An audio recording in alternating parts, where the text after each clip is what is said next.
In the glittering world of child beauty pageants, where tiny crowns sparkled under stage lights, JonBenét Ramsey was a star.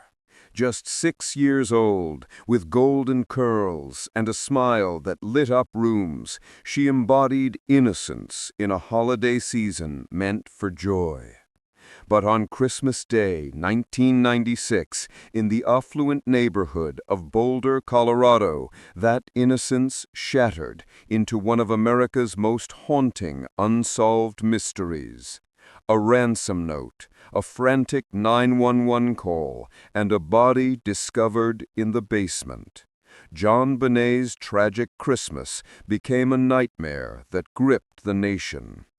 Yet amid chaos of accusations and dead ends, one clue has tantalized investigators for decades: a trace of unknown male DNA. Could this microscopic evidence finally unmask her killer? Stick around, because the truth might be closer than ever. Picture this. It's Christmas morning in the Ramsey family's sprawling Tudor-style home on 15th Street. Snow dusts the Rocky Mountains in the distance, and inside the house buzzes with holiday cheer. John Ramsey, a successful businessman, his wife Patsy, a former beauty queen herself, and their children, 9-year-old Burke and little JonBenét, had celebrated the night before at a friend's party.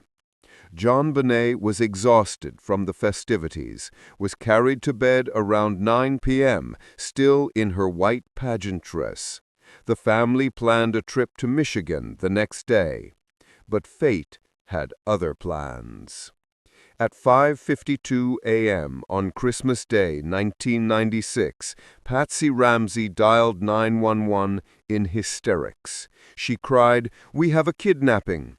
She claimed to have found a 2.5-page ransom note on the back staircase demanding $118,000, eerily close to John's recent work bonus.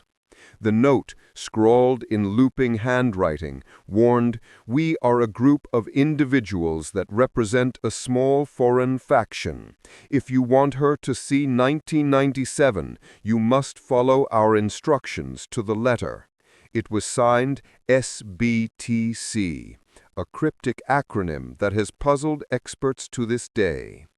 Police arrived swiftly, but the scene was already compromised. Friends and family flooded the home, potentially contaminating evidence as officers searched for the missing girl. Hours ticked by with no word from the kidnappers. John Ramsey, instructed by a detective to search the house again, ventured into the basement wine cellar, a room rarely used. There, behind a door, he found JonBenét's lifeless body. She was wrapped in white blanket, her hands bound with cord, duct tape over her mouth, and a garrote, a twisted device made from a paintbrush handle and cord, around her neck. An autopsy later revealed blunt force trauma to her skull, possible sexual assault, and strangulation as the cause of death. Pineapple chunks in her stomach suggested she'd eaten shortly before dying, matching a bowl found upstairs with Burke's fingerprints, but no one recalled feeding her that night. The media frenzy exploded. Tabloids dubbed it the Beauty Queen murder. Suspicion immediately fell on the parents. Why no signs of forced entry? The ransom note seemed staged, written on Patsy's notepad with her pen. Handwriting experts were divided. Some said Patsy couldn't be ruled out as the author. John and Patsy appeared on CNN days later, pleading for help, but their composed demeanor struck many as odd. Theories swirled. Was it an inside job? Did Burke accidentally kill his sister in a sibling spat, with parents covering it up? Or was it an intruder, as the Ramseys insisted? Investigators dug deeper. The house had an unlocked window in the basement, and a suitcase positioned below it suggested an entry point. A boot print from a high-tech shoe, not matching any family members, marked the floor nearby. Broken spider webs on the window grate indicated recent disturbance. But the Boulder Police Department, inexperienced with homicides, Boulder averaged one per year, botched the initial response. No perimeter was secured. Evidence wasn't properly collected. District Attorney Hunter's office clashed with police, fueling leaks and mistrust. Enter the clue that could solve it all: DNA. In 1997, touch DNA from JonBenét's long johns and underwear revealed a profile of an unknown male, not matching any Ramsey family member. It was minute, possibly from transfer, but advanced testing in 2008 by the Colorado Bureau of Investigation, CBI, confirmed it on multiple items, including the garrote. This intruder DNA shifted the narrative. In 2008, DA Mary Lacey formally exonerated the Ramseys, citing this evidence. But skeptics argued it could be factory contamination from clothing manufacturing. The case went cold, but not forgotten. Over the years, suspects emerged. Gary Oliva, a convicted pedophile living nearby, confessed in letters from prison claiming he accidentally killed her, but his DNA didn't match. John Mark Carr, a teacher arrested in Thailand in 2006, falsely confessed after obsessing over the case. Lou Smith, a veteran detective hired by the Ramseys, championed the intruder theory, pointing to stun gun marks on JonBenét's body and similarities to other crimes. Books, documentaries, and TV specials kept the fire burning. Dr. Phil interviewed Burke in 2016, where he denied involvement but smiled awkwardly, sparking more speculation. A 2016 CBS docuseries, The Case of JonBenét Ramsey, concluded Burke might have struck her with a flashlight over pineapple, with parents staging the scene. The Ramseys sued for defamation and settled. Fast forward to the 2020s. John Ramsey, now in his 80s and having lost Patsy to cancer in 2006, continues advocating. In 2023, Boulder Police partnered with the FBI for a cold case review, incorporating genetic genealogy, the technique that caught the Golden State Killer. By 2025, at CrimeCon in Denver, John shared hopeful updates. CBI is processing a backlog of DNA samples with cutting-edge tech. "We're closer than we've ever been," he told reporters.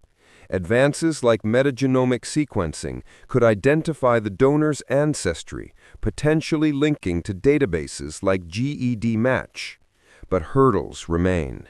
A 2025 scandal at CBI involving DNA mishandling in other cases, like Michael Clark's overturned murder conviction, has raised doubts about evidence integrity. Defense attorneys in unrelated trials are even subpoenaing JonBenét files to highlight investigative flaws. Meanwhile, a Netflix docuseries, Cold Case: Who Killed JonBenét Ramsey, released in late 2024, urges authorities to release more evidence for crowdsourcing. What about that elusive SBTC? Theories range from saved by the cross, religious motive, to Subic Bay Training Center, John's Navy background. The ransom amount, $118,000, matches John's bonus, suggesting insider knowledge. And the note's length? Experts say real kidnappers keep it short. This read like a movie script, quoting films like Speed and Ransom. As we peel back the layers, the DNA stands as the beacon. Imagine a single skin cell left in the struggle, holding the killer's genetic blueprint. In 2025, with AI-assisted forensics, labs can amplify degraded samples. John Ramsey petitioned Colorado Governor Jared Polis in 2024 to allow independent testing, but bureaucracy stalls progress. Could the killer be a disgruntled employee, a pageant stalker, or a random intruder drawn to the unlocked home? The tragedy extends beyond JonBenét. Her death exposed the dark underbelly of child pageants. Critics called it exploitation, with photos of her in makeup fueling sensationalism. Boulder changed forever. Police reformed protocols, yet closure eludes. If this DNA clue cracks the code, it could rewrite history. Is the killer still alive, watching from afar, or buried with secrets? Recent whispers from insiders hint at a breakthrough by 2026, familial DNA hits narrowing suspects. But until then, JonBenét's angelic face haunts us, a reminder of innocence lost on a tragic Christmas. What do you think? Intruder or inside job? Drop your theories in the comments. If this gripped you, subscribe for more hidden crime stories. Next up, another unsolved enigma. Stay vigilant. Evil hides in the holidays.